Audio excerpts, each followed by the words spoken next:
오늘 말씀 제목을 보면 그날에 가로 열고 닫고 천붕지통 참척지통 그랬습니다. 여러분의 그날은 언제입니까? 저한테 그날은 초등학교 5학년 때 할아버지가 돌아가시는 그날, 아버지가 집에 오셔서 독재자로 군림하시면서 신탁 통치가 시작이 되고 일제 시대가 시작이 되고 바벨론 시대가 시작되었던 그날이 제게는 그날이었습니다. 또 그날은 어머니의 아버님의 매질과 핍박을 못 이겨 저 초등학교 1학년 때 아버님을 떠나고 저희를 버리고 떠났던 어머니가 6학년 때 저를 아버지 밑에서 탈출시키는 그날입니다. 그리고 1988년, 84년 8월 15일 목사 안수를 받던 그날, 더 정확하게는 1978년 1월 18일 엄청나게 눈이 쏟아지는 날, 아름답던 아내가 저같이 불행한 가정과 약한 몸을 가진 제게 결혼을 하겠다고 해서 결혼식을 하던 그날, 나름대로의 그날이 있을 거예요.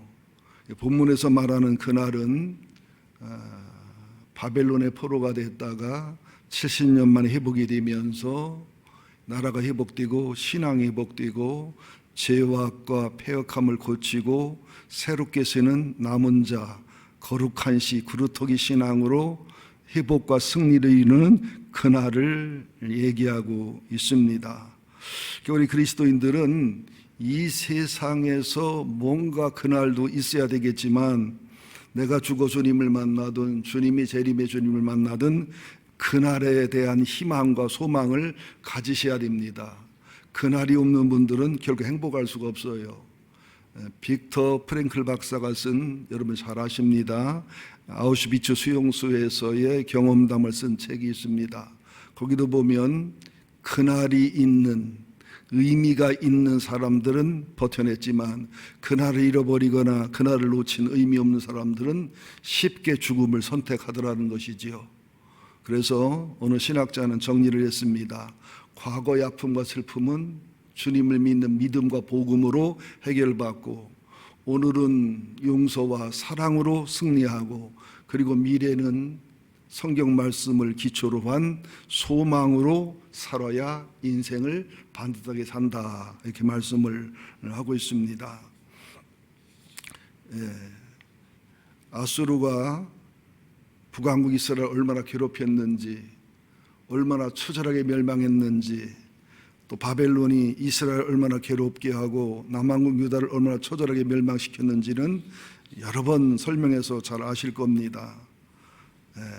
그런 것을 설명하기 위해서 여러분이 잘 아시는 시인이지요.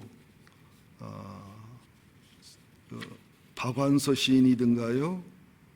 박완서 시인, 소설가 박완서 시인이 1988년도에 25살 된 애아들, 박완서 작가에 의하면 서울의대를 졸업하고 레지던트 과정을 밟던 청동기처럼 단단하고 천사처럼 착하고 정말 흠이 없이 훌륭하던 아들을 데려간 날 20일이 넘게 부산 수녀원에 집거하면서 더도 말고 덜도 말고 하나님 한 말씀만 하라고 대들었답니다. 내 아들이 이 세상에 없다는 게 현실인가? 창창한 나이에 죽음을 당한다는 것은 가장 무서운 형벌인데 그 애가 무슨 죄가 있다고 그런 벌을 내린단 말인가? 이 어미에게 내리지 왜 이 어미에게 죽음보다 더 잔인한 무서운 벌을 주려고 그 착한 아들을 하나님은 사용하는가? 하나님이 그럴 수 있나? 하나님은 사랑의 하나님이라는데 하나님이 그것밖에 안 되는가? 그런 하나님이라는 차라리 없는 게 낫겠다. 아니다, 있다게도 하나님은 없는 것이다. 그리고 몸부림을 쳤던 박완서 시인은 후일에 그렇게 따져 묻고 분풀이해도 들어주시던 하나님이 계셔서 참척의 고통을 이길 수 있었다. 보통 천붕지통은 부모님을 잃었을 때, 내가 자립을 못한 어린아이인데 부모를 잃었을 때 지붕이 무너진 것 같은, 하늘이 무너진 것 같은 아픔과 절망을 얘기하고, 참적 지통은 자녀가 아직 다 장성하지 못했는데 자식을 잃었을 때 오는 처절한 고통을 얘기하고, 자녀가 2살, 3살, 4살 어린데 남편을 잃은 아내의 아픔을 단장의 지혜란 말과 함께 참척 지통 그럽니다. 그래서 이스라엘과 남한국 유다가 당한 고통을 보면 천붕지통, 참척지통이란 말이 맞는다는 거지요. 우리들도 사람마다 정도 차이는 있지만 어떤 면에 있어서는 천붕지통이나 참척지통이 없는 분은 없다는 거지요. 그러나 그런 고통을 믿음으로 반응하느냐, 믿음 없이 반응하느냐, 하나님과 함께 반응하느냐, 하나님 없이 반응하느냐, 성경을 붙들고 반응하느냐, 성경을 놓고 반응하느냐, 기도하며 예배하며 신앙의 끈을 더 바싹 붙잡고 반응하느냐, 기도의 끈과 예배의 끈과 신앙의 끈을 놔버리고 교회를 멀리 가면서 반응하느냐에 따라 엄청난 차이가 있다. 그런 말씀을 서론적으로 드리고 싶습니다. 그래서 이사야서 22장 4절에도 보면 이사야와 하나님의 공동 심정입니다. 나는 슬피 통곡하겠노라. 참척 지통의 고통을 가지고, 천붕 지통의 고통을 가지고, 내 딸 내 백성이 패망하였으므로 말미암아 나를 의로 하려고 힘쓰지 말아라. 또 이사야 22장 14절에 보면 진실로 이 죄악은 너희가 죽기까지 용서하지 못하리라.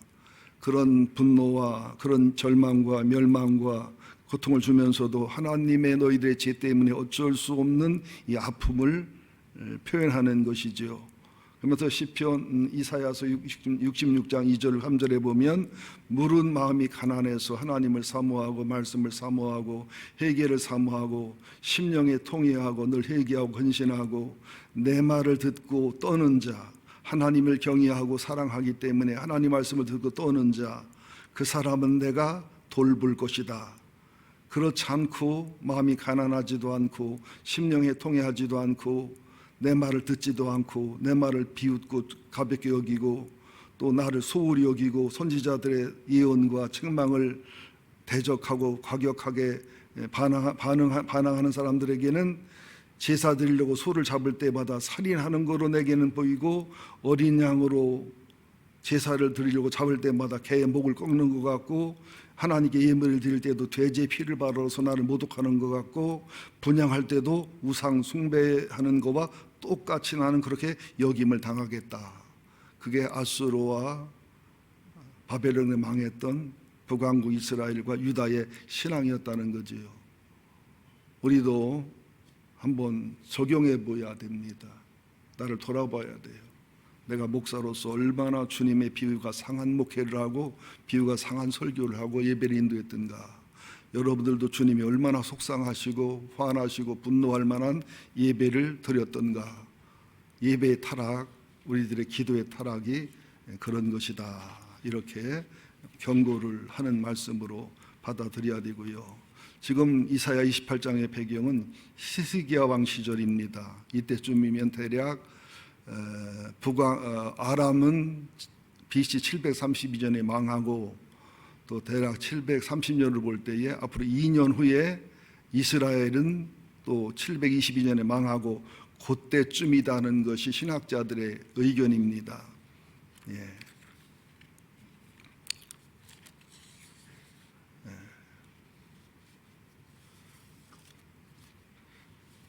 그러면서 이제 그날을 한번 설명해 보겠습니다. 그날 27장 1절을 한번 봅니다. 그날이 한 4번이나 나오는데 27장에 그날의 시작, 그날에 여호와께서 그의 견고하고 크고 강한 칼로 날란 밤 니오야단 곧 꼬불꼬불한 뱀 니오야단을 벌하시며 바다에 있는 용을 죽이시리라. 우리는 의문이 되는 게 하나 있어요. 왜 속삭이는 사단을 이렇게 두실까? 미리 없애면 되지. 에덴 동산에서도 뱀이 안 찾아오게 했으면은 뱀이 안 찾아온다네. 사단이 뱀을 이용하지 않았으면은 아무 일 없었을 텐데 왜 그랬었을까? 우리가 다 이해 못하는 주님의 섭리와 계획이 있습니다. 지금 우리가 사탄이 없어지라 기도해도 사탄은 안 없어집니다. 환난과 시험이 없게 해달라 기도해도 그건 아무 필요 없는 기도입니다. 우리는 사탄의 계계를 알아보고 이길 수 있게 해달라고, 환난과 고난을 믿음으로 신앙으로 승리하여 이길 수 있도록 해달라고 그렇게 기도해야 그 기도를 주님이 받습니다. 이건 주님의 뜻이 있는 거예요. 근데 그날에 여호와께서 그의 견고하고 크고 강한 칼로, 여기서 칼이라는 것은 성령의 그 말씀도 얘기하고 하나님의 능력과 지혜와 사랑과 하나님이 아니면 사단을 이길 수 없는 하나님의 권능을 종합적으로 얘기하는 건데요, 하나님의 견고하다는 것은 마귀 입장에서 볼 때 몹시 거칠고 혹독하고 강력하고 싸나운 하나님 말씀과 하나님의 능력을 사단 입장에서 얘기하는 겁니다. 또 크다는 것은 칼이 크기 때문에 사단이 어떤 크기로 와도 어떤 사이즈로 와도 어떤 사탄도 대적해 이길 수 있는 하나님의 말씀, 하나님의 능력.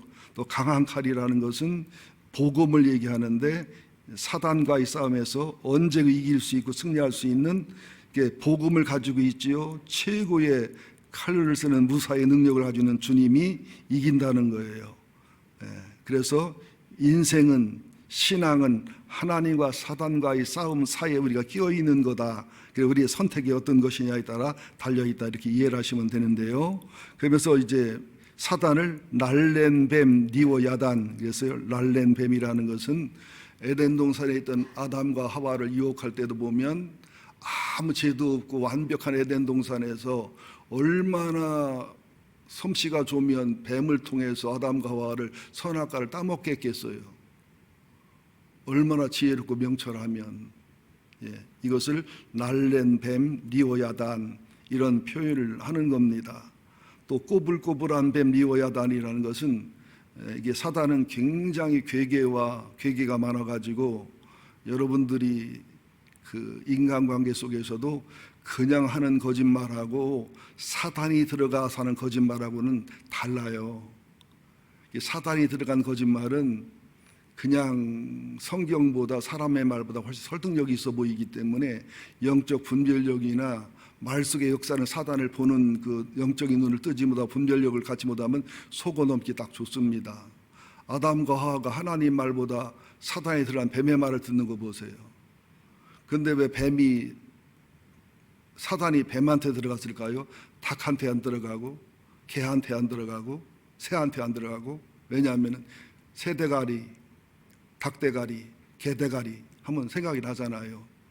뱀이 가장 괴계가 있었기 때문에 뱀을 쓴 거예요. 우리가 신앙생활 하는 것도 보면은 영혼의 구조나 기질이나 내적 구조가 하나님이 쓰시기에 편하고 좋은 분들이 있어요. 또 반대로 사단이 쓰기에 좋은 분들이 있어요. 사단이 쓰기에도 분열에 쓰기 좋은, 누군가를 미워하는 데 쓰기 좋은, 누군가를 상처받게 쓰기 좋은, 이게 영적인 흐름의 기질이 있다는 것을 참조로 아셔야 됩니다. 그래서 날랜 뱀, 꼬불꼬불한 뱀, 바다에 있는 용이라는 것은 악어란 말도 썼는데 애굽, 아수르, 바벨론 이렇게 큰 제국들은 일단 제국이 되면 하나님의 가치관으로는 제국이 못 됩니다. 일단 제국이 되면 사단의 수단과 방법과 사단의 잔인함과 사단의 깨를 쓸 수밖에 없어요. 그래서 그런 제국이 전부 사단의 도구로 쓰였다는 사실이에요. 고레스가 왜 이렇게 칭찬받고 성경에서도 세상에서도 고레스를 칭찬하냐면 고레스는 메시아는 아닙니다. 고레스가 유대인도 아닌 건데 조르아스터교의 교인이었다고 그러는데 그가 마치 하나님처럼 모든 나라를 해방시켜주고 종교와 문화에 자유를 주어서 마치 메시아에 비슷한 흉내를 냈기 때문에 탁월한 지혜가 있었기 때문에 그렇게 메시아로 존중을 받았던 거예요. 이따 3조로 말씀을 드리겠습니다. 그래서 이 마지막 시대는 이 뱀을 무적에게 잡아넣는다. 지금부터 생각해 보세요. 사단과 마귀를 완전히 무적행에 집어넣고 우리도 속에는 상처를 다 치유하고 죄를 다 해결한다고 하면 우리 가정이 뭐가 될까요? 육체가 있는 천국이 되지 않겠어요? 우리 교회가 어때요? 육체가 있는 천국이 되지 않겠어요? 우리는 지금 그런 죄가 상처가 사단이 존재하지만 싸워 이기고 승리해서 심령천국, 가정천국, 교회천국을 이루는 실력자가 되라는 뜻으로 이렇게 사단과 죄와 상처를 두시는 거예요. 선한 싸움 다 싸우고, 우리는 선하게 싸워야 될 싸움이 있고 육신의 싸움, 악한 싸움은 싸우지 말아야 된다는 거죠. 예. 우리는 싸울 싸움은 안 싸우고 싸우지 말아야 될 싸움 싸우는 그런 청개구리 기질이 좀 있지요. 아멘 안 하는 여러분 없나 보다. 나는 있더라고요, 가만히 보니까. 예. 그러면서 계시록 19장 11절 16절에도 보면 충신과 진실이라고 하는 그리스도를 대표하는 사람이 입에서 나오는 예리한 검으로 사단과 싸우고 공의로 심판하여 사단을 이기더라. 또 계시록 20장 1절 3절에 보면 옛뱀 마귀 천하를 깨는 자를 이게 무조경에 불과 유황못에 던지더라. 이런 말씀이 계속 이어집니다. 그래서 이 그날은 이중예언이에요. 일중예언은 뭐냐? 바벨론의 포로가 돼서 고난당하다가 그날이 오면 포로에서 돌아와서 회복해서 성전을 새로 짓고 성벽을 새로 짓고 이제 메시아를 상징하는 그런 나라를 이룬다는 1번 예언. 2번 예언은 마지막 날 주님이 재림해서 잃어버린 창조된 에덴이 아니라 새 에덴, 새 예루살렘, 또 새 하늘 새 땅의 영원한 천국을 얘기하는 이중 예언으로 보시는 게 옳습니다. 실제로 사단의 역사를 가만히 살펴보면 에덴 동산에서 뱀을 이용해서 아담과 하와를 타락시켰고요. 또 아담과 하와 사이에 태어난 가인에게 사단이 들어가서 시기와 질투의 마음을 주어서 아벨을 죽였고요. 또 홍수 이후에 하나님 홍수를 안 준다고 약속했지만은 바벨탑을 쌓아서 하나님 홍수를 줘도 능히 이길 수 있다고 하는 교만의 탑을 쌓게 했고요. 또 욥을 참수해서 고수해서 욥을 괴롭히고 고통당하게 하고 하나님과 욥과 하나님과 사단과 사이에서 이제 영적 전투를 벌이는 그런 모습.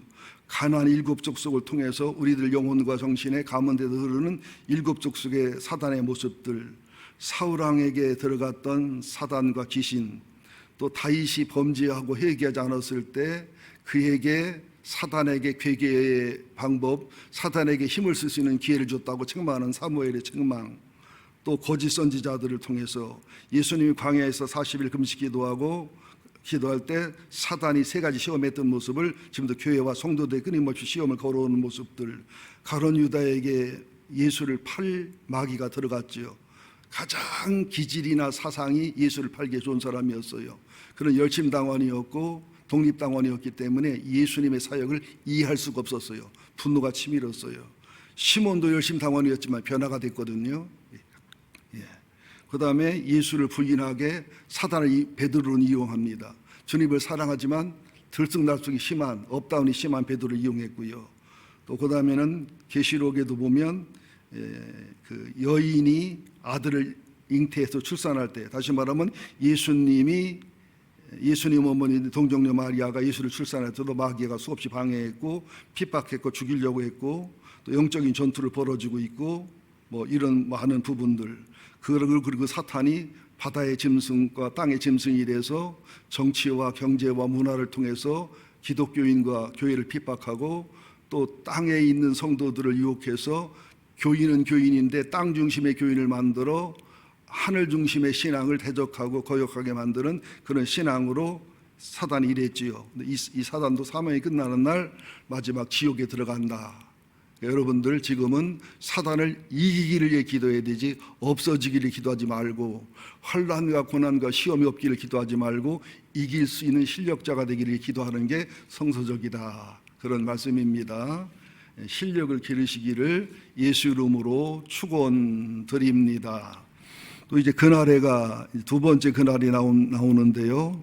27장 2절 읽습니다. 시작. 그날에 너희는 아름다운 포도원을 두고 노래를 부를지어다. 그죠? 그날에 너희는 아름다운 포도원을 두고 노래를 부를지어다. 27장 2절의 그날은 주님이 재림하실 때 사단 마귀를 묶어서 유황불에 집어넣어서 에덴 동산을 회복해서 영원한 새 에덴, 영원한 새 예루살렘, 영원한 새 하늘과 새 땅을 이룰 때에 완성되고 회복된 그날의 아름다운 포도원인데요. 이사야서 5장에 보면 포도원이 또 나와요. 그걸 비교해 보시면은 이제 도움이 되십니다. 여러분, 이사야가 힘들고 어렵긴 하지만 이사야를 잘 깨닫고 토득하시면 지금 시대가 정확하게 보이고요, 내가 어떤 위치에 있는지, 내가 뭘 회개해야 되는지, 내가 뭘 고쳐야 되는지를 참 알 수 있는 좋은 하나님 말씀입니다. 이게 마태, 마가, 누가, 요한, 로마서, 갈라디아서를 통해서 예수님의 사랑, 하나님의 사랑하는 것보다 이사야나 에레미야나 선지서를 통해서 책망과 저주와 멸망을 통해서 주님의 아픈 사랑, 주님의 통곡하는 눈물의 사랑을 아는 것이 훨씬 수준 높은 사랑이라는 사실을 아셔야 돼요. 훨씬 수준 높은 사랑. 이사야서 5장 한번 찾아보십시다.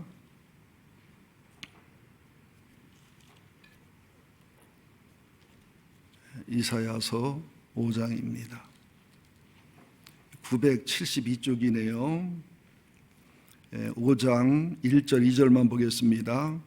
시작. 나는 내가 사랑하는 자를 위하여 노래하되 내가 사랑하는 자의 포도원을 노래하리라. 내가 사랑하는 자에게 포도원이 있으며 심히 기름진 사내로다. 땅을 파서 돌을 제하고 극상품 포도나무를 심었도다. 그 중에 망대를 세웠고 또 그 안에 술투를 팠었도다. 좋은 포도주를 맺기를 바랐더니 들포도를 맺었도다.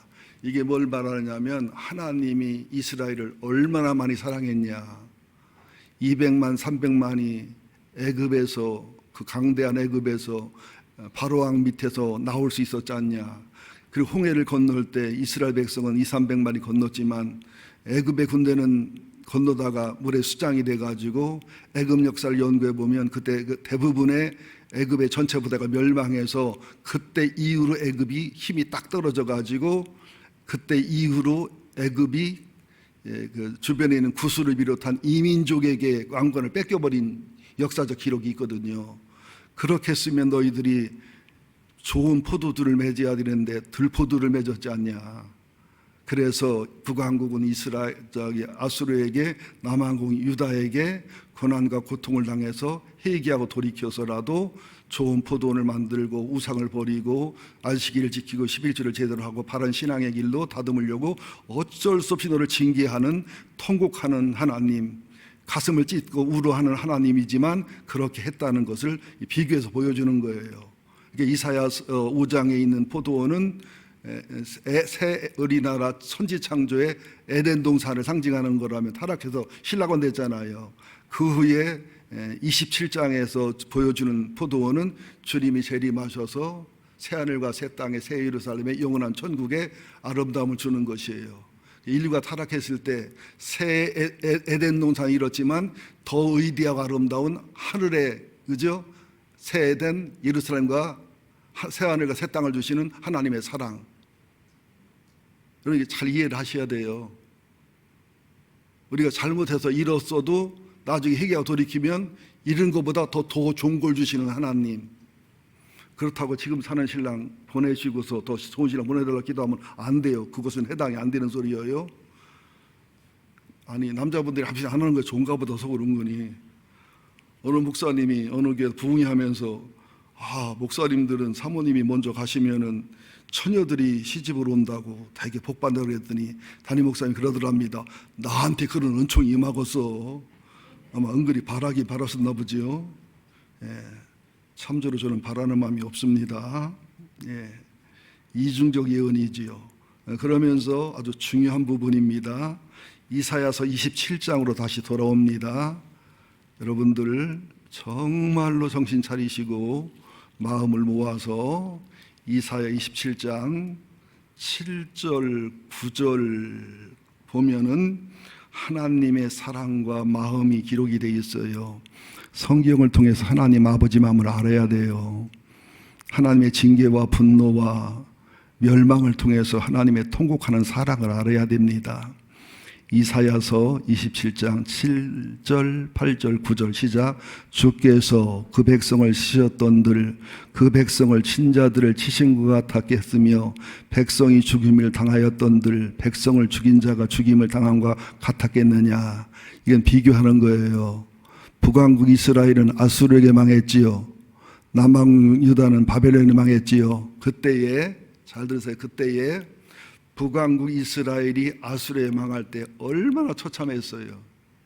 얼마나 비참했어요. 얼마나 잔인했어요. 그런데 하나님은 그들을 막대기로 해초를 썼는데 너무 잔인하고 교만했기 때문에 아수르가 바벨론에 망할 때는 아수르에게 북왕국 이스라엘이 망한 것보다 100배, 1000배 더 잔인하고 고통을 당했다는 거예요. 우리에게 고난과 고통과 괴로움을 주시는 것은 우리의 죄악과 우리의 악함을 깨닫고 고치기 위한 하나님의 통곡함 오는 슬픈 사랑, 가슴을 찢는 사랑이라는 거예요. 이 말을 깨달으셔야 됩니다. 예. 자, 그러면서 8절, 주께서 백성을 적당하게 견책하사, 그죠? 북왕국 이스라엘은 적당하게 아수르에 의해서 망하게 하고, 남왕국 유다는 적당하게 바벨론에 의해 망하게 해서 포로로 갔다 돌아오게 하고, 또 동풍을 부는 날에 폭풍으로 하나님의 기적과 능력이 함께해서 비참하고 가슴 아프고 힘든 일이지만은 동풍을 북풍으로 바꿔서 날려 보내는 것처럼 그렇게 하나님이 감당할 만큼 일하셨다는 거예요. 9절은 그렇게 해서 이렇게 회개가 오고 그렇게 해서 이렇게 정결해졌다는 거예요. 9절 시작. 야곱의 불의가 속함으로 얻으며 그의 죄 없이 함을 받은 결과는 이로 말미암아 곧 그가 제단의 모든 돌을 부서진 휘돌같이 하며 아세라와 태양상이 다시 서지 못하게 함에 있는 것이라. 바벨론은 70년 포로 생활한 유다인들은 포로 생활하면서 철저히 결심했습니다. 다시는 우상 숭배하지 아니하리라. 다시는 우상 숭배하지 아니하리라. 다시는 안식일을 범하지 아니하리라. 다시는 하나님 말씀을 어기지 아니하리라. 다시는 11조를 떼먹는 일을 하지 않고 다시는 하나님께 범죄하는 일을 하지 아니하리라. 그래가지고 율법이 얼마나 강화가 됐는지 이게 너무 지나쳐 율법주의가 돼서 그것이 예수님을 대적할 정도까지도 철저한 회개가, 철저한 돌이킴, 부서진 햇돌같이 아세라와 태양상이 다시 서지 못하는 것 같이 막 우상이랑 우상은 다 박살내고 부수고 가루를 만들어 버린 거예요. 이렇게 하는 하나님의 사랑과 섭리가 있다는 거예요. 그러니까 우리가 환난과 고난과 절망과 어려움을 당할 때 얼마나 철저히 하나님 앞에 돌아오느냐, 얼마나 철저히 예배하면서 철저히 기도하면서 철저히 말씀을 지키면서 하나님께 돌아오느냐가 지혜이고 사랑이고 하나님의 사랑을 아는 거라는 거예요. 그럴수록 예배도 소홀히 하고 기도도 소홀히 하고 하나님께 원망하고 불평하고 멀리 가고 또 그냥 교회도 바꾸고 종교도 바꾸고 이리 갈까 저리 갈까 차라리 돌아갈까 삼각지 노타리 헤매면은 엄청난 고난과 고통이 임한다는 거예요. 저희 어머님 아버님은 헤매다가 우리한테 이 불행을 물려줬고 저희 부부는 주님을 찾고 주님을 사랑하고 의지하다가 아들 딸에게 이만큼 물려줬습니다. 내일도 대체 휴가라고 그래요. 그죠? 14일 날 광복절 날 오늘이 16일이지요. 토요일 날 모셨으니까 17일 날 쉬라고. 참 좋은 나라예요. 여러분 헬조선이라고 하는 사람들은 전부 헬리콥터에다 실어서 이북에 내리는데 저기 뭐야 그 떨어질 때 갑자기 생각이 안 나. 떨어질 때 그 저기 뭐야 그게 낙하산 참나 요만 조그만 거 그 면허증 낙하산을 주지 말고 큰 우산을 줘야 돼. 거기서 살으라고. 대한민국이 헬조선이 아니에요. 물론 힘들고 어렵지만 전 세계에 나가보면요 우리나라 소비율이 세계 5위예요. 잘 먹고 잘 살아요. 군사력 6위이고 수출도 6위이고 또 경제지표도 11위인데 잘 계산하면 10위쯤 될 겁니다. 그리고 군사력도 일본이 5위, 우리나라 6위인데 우리가 현무라든지 미사일을 다 종합하면 5위 이상 될 겁니다. 234개국 중에서 이게 쉽지 않거든요. 이게 참 사람들은 남의 마누라 이쁜 줄 알지 내 마누라 이쁜 건 몰라. 여러분 남 부러워하지 마시고 지금 내게 준 환경을 여호와는 나의 목자시니 내게 부족함이 없으리로다. 그가 내게 푸른 초장에 누이시며 신령한 물가로 인도하신다. 이런 노래 불러야 영혼력이 선순환됩니다. 믿습니까? 행복하시기 바랍니다. 예, 그날에. 그러면서 10절 11절은 이스라엘을 괴롭힌 아수르와 유다를 얘기하는 겁니다. 시작. 대저 견고한 성읍은 적막하고 거처가 황무하며 버림받은 광야와 것 같은즉 송아지가 거기서 먹고 거기서 누우며 그 나뭇가지를 먹어 없이 하리라. 가지가 마르면 꺾이나니 여인들이 와서 그것을 불사를 것이라. 백성이 지각이 없으므로 그들을 지으시니가 불쌍히 여기지 아니하시며 그들을 조성하시니가 은혜를 베풀지 아니하리로다. 바벨론 성이요, 얼마나 난공불락의 성이었는지요. 그 바벨론 성만을 특별히 연구해서 제가 쓴 논문을 좀 읽어보니까요, 와, 느부갓네살이 BC 562년에 죽었는데, 느부갓네살이 죽은 후에 이제 여러 명의 왕들이 이렇게 이어가다가 역성혁명이 일어나서 이제 그 벨사사랑, 바벨론의 마지막 왕이 벨사사 왕의 아버지가 벨사살과 공동 통치를 했습니다. 800km, 1000km 떨어져 있는 다른 도시에서 전쟁을 하고, 벨사살은 이제 그 바벨론의 수도에서 이제 정치를 하는데, 그때 이미 페르시아 군이, 메데와 바사군이 다 많은 도시를 점령하고 바벨론 성을 포위했는데도 1,000명 이상의 기인을 불러서 예루살렘 성전에서 가져온 성전 집기를 갖고 잔치를 했거든요. 그때 메네메네 대개 우바르신, 그래서 손가락 글 쓰는 그날이에요. 그날 암살돼 죽는데, 이게 얼마나 재미난 줄 알아요? 이 성벽의, 성 안쪽에 있는 성벽 두께가 7미터였고요 20미터 간격마다 방어탑이 세워졌고요, 성 바깥쪽에 있는 성벽의 두께는 4미터였고요 많은 파수탑이 있었고요, 이 연장 성벽의 내벽은 두께가 7.7미터였고 예벽은 8.3미터였고요 원래 성벽보다 훨씬 두껍게 만들었는데, 동쪽에 있던 이 추가 성벽은 원래는 8km, 성벽보다 훨씬 더 길어 27km예요. 성벽이 27km였고 높이는 14m였어요. 14m면 아파트로 말하면 5층 되나요? 네. 이때에 말 4마리를 끌고 달려도 될 정도 성벽이 두껍고, 나중에는 느부갓네살이 이 두 개를 더해서 해서 4개의 성벽까지 만들어 놨어요. 그러니까 뭐 페르시아 아니라 하늘의 천사들도 못 쳐들어온다고 장담해서 잔치를 한 겁니다. 또 자신감을 보이기 위해서. 근데 페르시아 메데와 파사가 원래는 그 페르시아의 왕 고레스의 외삼촌인 다리오가 일대 왕이 되거든요. 왜냐하면 다리오가 외삼촌이니까 고레스가 외삼촌을 존중하고 존중해줘서 한 2년 정도 왕을 합니다.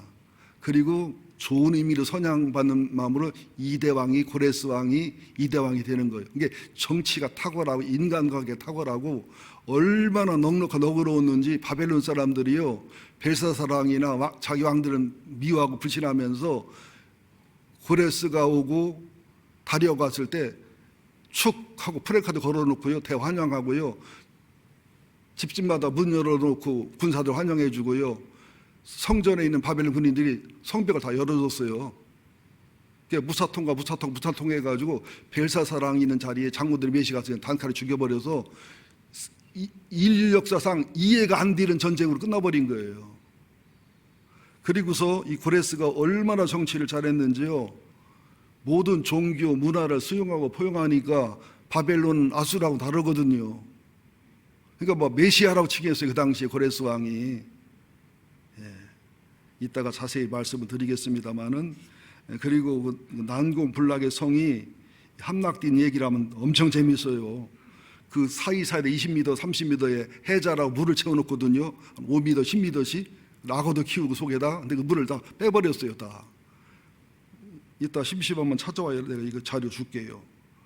얼마나 스릴과 서스펜 넘치는지 몰라. 이거 영화로 만들었으면 좋겠다. 그 마음도 들 정도로요. 예. 그러면서 그때 벨사살이 벽에 나타난 메네메 대개 우바라신을 보고 다니엘에게 해석해달라고 하고, 다니엘이 해석해 줬을 때 오늘 밤 당시 암살당할 거라고 하고, 벨사살 왕이 다니엘 3번째 삼았거든요. 첫 번째는 아버지, 자기가 2번째, 다니엘이 3번째. 근데 다니엘 필요 없다고 그러잖아요. 그럼에도 불구하고 벨사살, 느부갓네살, 그리고 다리오, 그리고 고레스 때 다니엘은 계속 총리의 자리에 있거든요. 이 정치주를 잘 탄 게 아니에요. 하나님의 사람, 산의 은혜가 개발된 사람은 정치를 하든 경제를 하든 문화든 뭐를 하든 이런 영적인 탁월함이 흐르게 되어 있습니다. 나는 우리 딸들 중에 이런 사람들이 많이 나올 수 있기를 예수 이름으로 축원드립니다. 그럼 DNA는 2년, 3년 개발돼야 됩니다.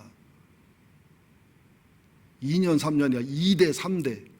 할아버지, 아버지까지 DNA가 새로워야 3대 때 새로워져요. 저도 이제 우리 아들, 딸, 이제 밑에 이제 내 손주는 기대를 하는데, 또 그러다 공부 ቁ찌하면 할 말은 없겠지만, 하여튼 보통 그 유전의 법칙이나 DNA 법칙이나 축복의 법칙이 조사해 보면 그렇다는 사실을 좀 아셨으면 좋겠습니다. 할 말은 너무 많지만, 자료도 많지만 시간의 제한이 있기 때문에요. 자, 그러면서 이때도 모든 이스라엘 사람이, 모든 남왕 유다 사람이 구원받고 회복한 게 아닙니다. 비밀이 있습니다. 이런 상황 속에서도 악인들이 나와요. 이사야 28장을 읽습니다. 악한 교만한 자들의 반응이 이사야 28장 9절에서 13절 나옵니다. 시작. 이사야 28장 9절 시작. 그들이 이르기를 그가 누구에게 지식을 가르치며 누구에게 도를 전하여 깨닫게 하려는가. 젖더러 품을 떠난 자들에게 하려는다. 이거는 이스라엘의 지도자, 남왕국의 제사장, 선지자, 지식인들이 예레미야나 이사야 설교독 하는 소리예요. 아따, 다 아는 소리 왜 하고 앉았냐. 우리가 애들이냐 그런 소리 하게 좀 수준 있는 설교 좀 해라. 또 10절 대저 경계에 경계를 더하고 경계에 경계를 더하고 교훈에 교훈을 더하고 교훈에 교훈을 더하고 여기서도 조금 저기서도 조금 하는구나. 왜 이렇게 잔소리가 많으냐. 한 말 또 하고 한 말 또 하고 아주 듣기 지겨워 죽겠다. 하나님을 멸시하고 하나님의 사람들을 무시하는 태도지요. 그러니까 하나님이 11절 12절 말씀합니다. 그러므로 읽으세요. 그러므로 더듬는 입술과 다른 방언으로 그가 이 백성에 말씀하시리라. 전에 그들에게 이르기를 이것이 너희 안식이요 이것이 너희 상쾌함이니 너희는 곤고한 자에게 안식을 주라 하였으나 그들이 듣지 아니하였으므로. 무슨 말이냐. 히브리 말을 안 듣냐. 선지자 말 안 듣냐. 이사야 예레미야 안 듣냐. 그러면 아수르 사람 말 듣게 할게. 아수르에게 북왕국 한번 망하게 아수르 사람 말 좀 들어봐. 그래 잔소리 한다고 귀찮다고 그러면 바벨론이 망해서 바벨론어로 말하는 사람 말을 들어봐. 그 소리예요. 특별히 나쁜 부모 아닌다면은 부모랑 갈등하고 싸워도 집에 있어야 되지요.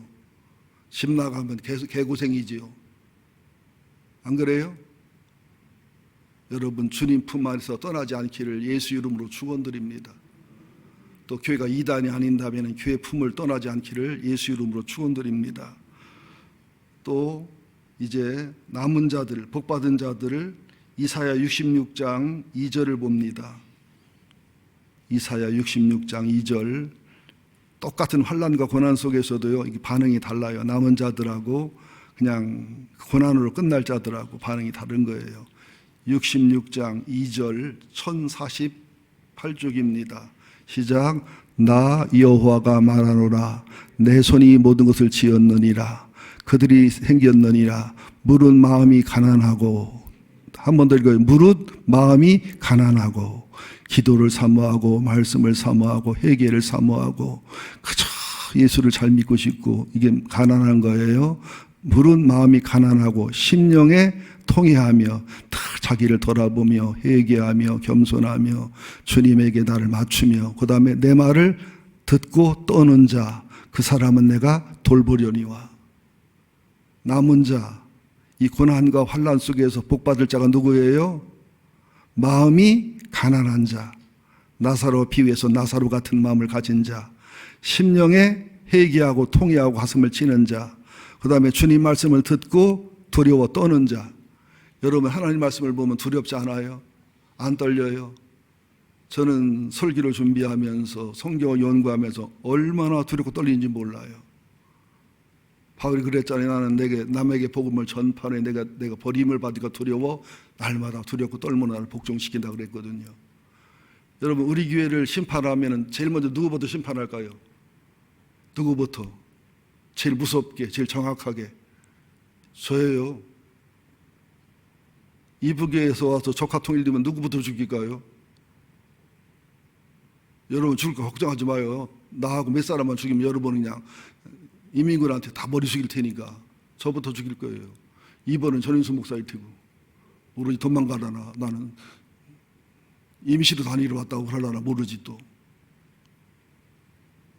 여러분들 또 장로님들 권사님들 두렵고 떠는 마음을 가지셔야 됩니다. 그 다음에 또 시편 66편 5절도 마찬가지입니다. 시작. 여호와의 말씀으로 말미암아 떠는 자들아 그의 말씀을 들을지어다. 한국교회가 예배가 타락한 것이 목사들의 책임이 커요. 저는 목사 설교를 들으면은 이게 제가 은혜 받는 분이 태반이 많고 80, 90% 이상 훌륭한 목사님입니다만은 간혹 보면은 이분이 하나님 말씀을 전하는 건지 술을 파는 건지 구분이 안 되는 분이 있어요. 이분이 목사인지 무당인지 이분이 목회자인지 이분이 도대체가 기생인지 제가 남을 함부로 얘기해서는 안 됩니다. 나는 실수를 할까 봐 두려움으로 얘기하는데 어느 모교회에 어느 큰 기관에 예수도 안 믿는 단체장이 오셨는데 담임 목사님이 설교하다 말고 7분 동안 그분을 칭찬하시더라고요. 훌륭하시고 지혜로우시고 탁월하시고 그러면서 나는 그분한테 안수를 받고 싶다고. 예수도 안 믿는 정치인한테 안수받아도 못 하실 거예요. 그냥 물론 그분을 추켜 세우려고 하신 소리지만 7분을 그러시는데 그런 소리 하면 안 돼요. 어느 교 목사님은요 장관급 인사가 와도 인사도 안 시키는 분이 있어요. 어느 분은 인사는 시키지만 발언을 안 주는 분도 있고요. 목회자가 정치와 경제에 휘둘리면 안 됩니다. 여러분 제가 태극기파가 되거나 촛불파가 되면 안 돼요. 저는 태극기도 촛불도 다 품고 사랑하고 가는 목회자가 돼야 됩니다. 신앙 양심의 소리를 할 뿐이고요.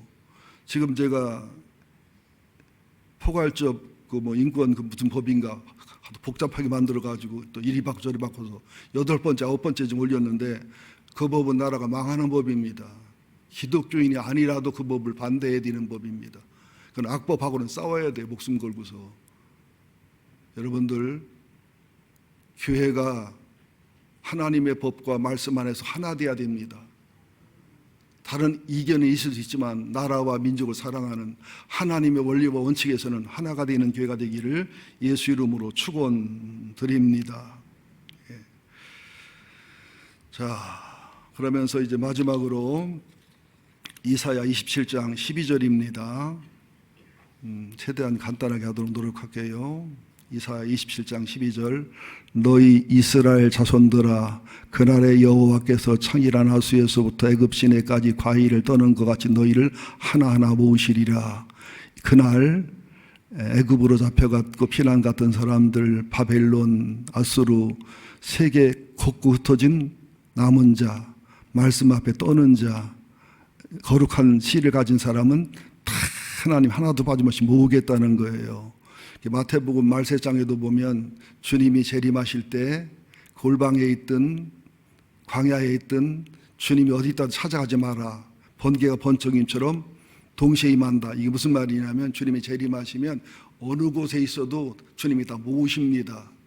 삼각산에 가야 되고 예루살렘 가야 되고 다 헛소리예요. 그 말 속지 마세요. 어느 곳에 계시던 주님은 모으시는 주님입니다. 자기 자녀를 하루도 잃지 않는 주님이시다 그런 뜻이고요. 13절 그날에 큰 나팔을 불리니 아수르 땅에서 멸망하는 자들과 애굽 땅으로 쫓겨난 자들이 돌아와서 예루살렘 성산에서 여호와께 예배하리라. 그래서 메시아닉 주라고 하는 그 이스라엘의 그 이스라엘 중심의 신앙을 가진 분들은 예수님이 시온산에 온다고 그러는데 그럴 수도 있지만 이건 동시에 재림하는 주님이신데 이건 무슨 말이냐면 주님이 재림하셔서 새하늘과 새 땅이 이루어지는 그날에는 온전한 예배가 회복된다는 거예요. 한번 상상해 보세요. 죄가 없지요, 상처가 없지요, 부활했지요, 휴거했지요. 그 예배가 얼마나 황홀하고 아름답겠어요. 우리 예배가 그날의 천상 예배 같지는 못해도 흉내를 내는 그런 예배의 일부분이라도 예배에 나타나는 예배의 타락과 예배의 혐오증과 예배의 지루함에서 회복되는 그런 교회가 되기를 위해서 기도해야 될 줄로 믿습니다.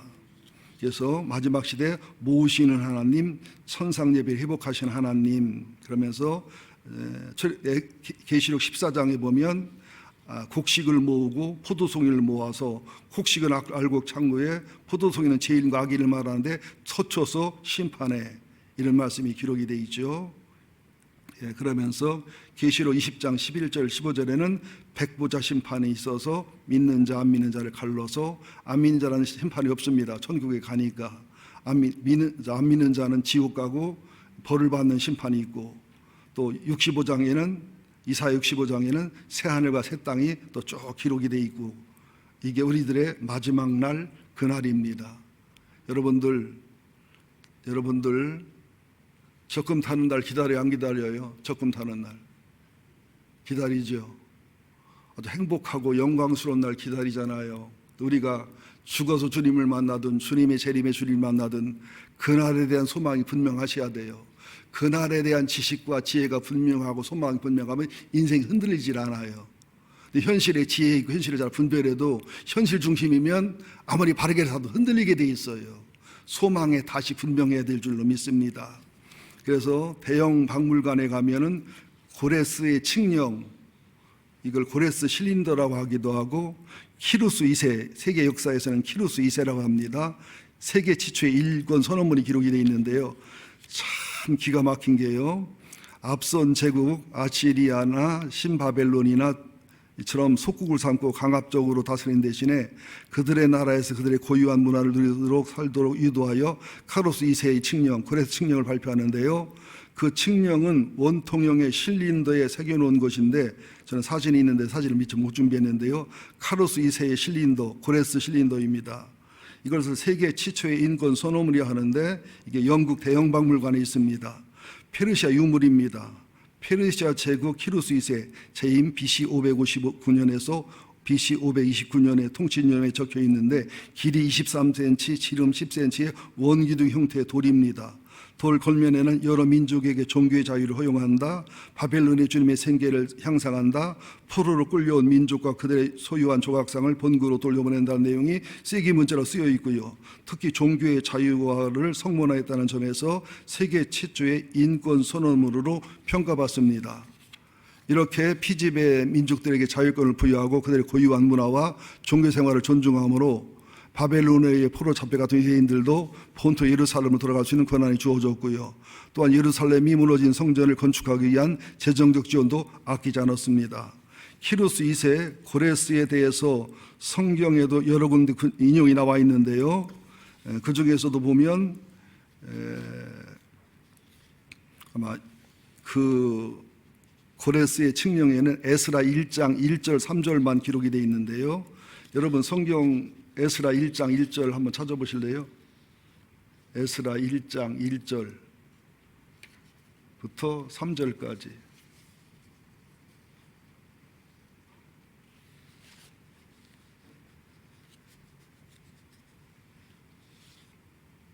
에스라 1장 1절부터 3절까지가 이 고고학적으로 발견된 고레스의 칙령하고 똑같습니다, 내용이. 자, 에스라 1장 1절부터 3절까지 봅니다. 4절까지 시작.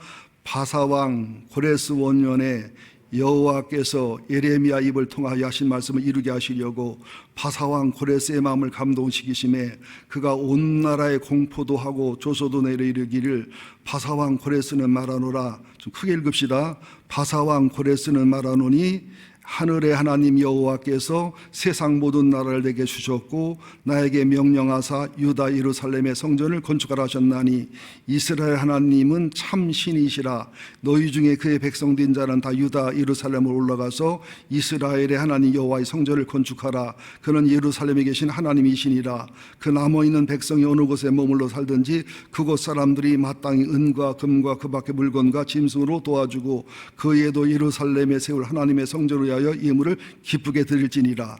성경에 있는 그대로 고레스의 칙령의 원본에 기록이 되어 있단 말이죠.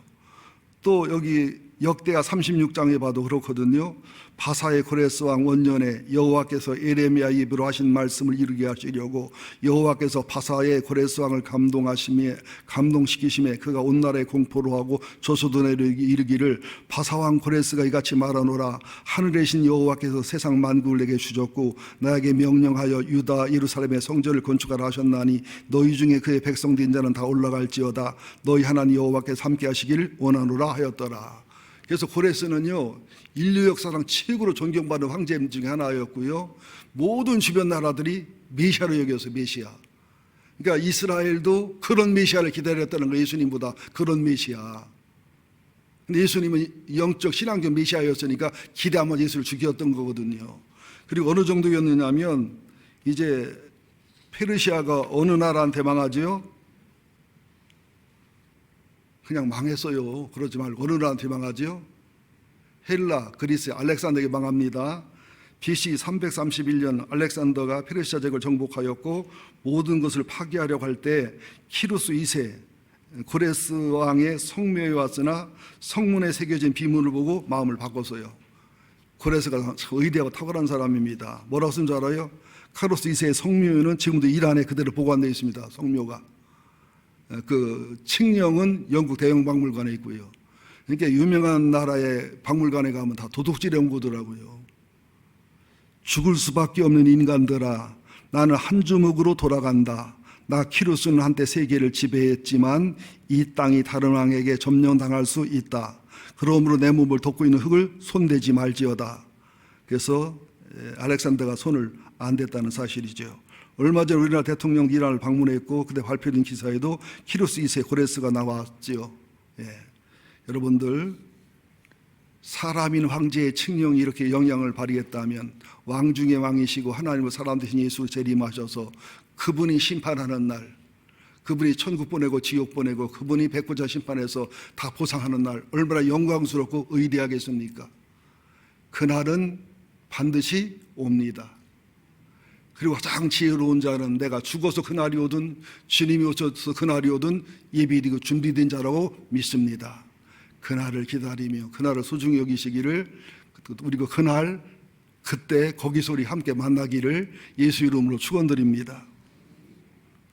아멘을 한 번 더 제대로 듣고서 마치겠습니다. 여러분에게 그날이 분명하시기를, 그날이 확실하시기를, 그날 그때에 그곳에 우리가 함께 만날 수 있기를 예수 이름으로 축원드립니다. 하나님 고맙습니다.